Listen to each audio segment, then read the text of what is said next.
Thanks, Clayton. Well, a breakthrough for breast cancer patients. Johns Hopkins researchers have developed a blood test that examines a patient's DNA and accurately detects the presence of breast cancer. One lab test looked at 60 blood samples, 33 from women with breast cancer and 27 from healthy women, and the test had a 95% success rate. Here to explain how this is working and what it means, Dr. Rachel Wellner, Associate Breast Surgeon from the Department of Surgery at Hackensack University Medical Group. Thanks for being with us, Doctor. Thank you, Elizabeth. You know, certainly it seems as though this is exciting news, but can you break this down in everyday English for us? Because I know it deals with genes.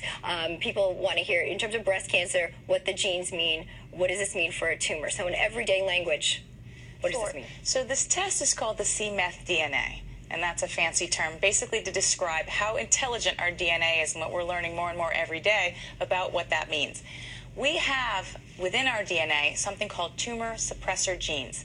These are gateway genes. They're like little housekeepers that make sure cells don't become unruly or rogue that then go on to become cancer. So they clean up those mutations. That's their job. That is their job. Okay, so the suppressors have their job. This test then monitors how active those are?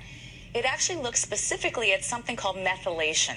Those tumor suppressor genes are getting damaged somehow. Okay, so if those are damaged, it then indicates what? That those patients may have an increased risk of having breast cancer return after they've already been treated for the breast cancer. Okay, so doctor, this study is looking at women with breast cancer, and if that damage is shown, then it would indicate to physicians that the cancer would come back or is back.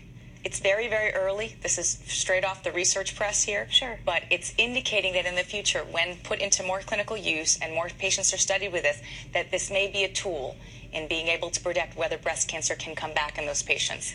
Well, which means there's a lot of uncertainty. I know coming from a family of breast cancer, a lot of the post-treatment, you're sort of plagued with uncertainty. Am I going to get sick again? Did it work? Was it worth it going through all the chemotherapy and radiation?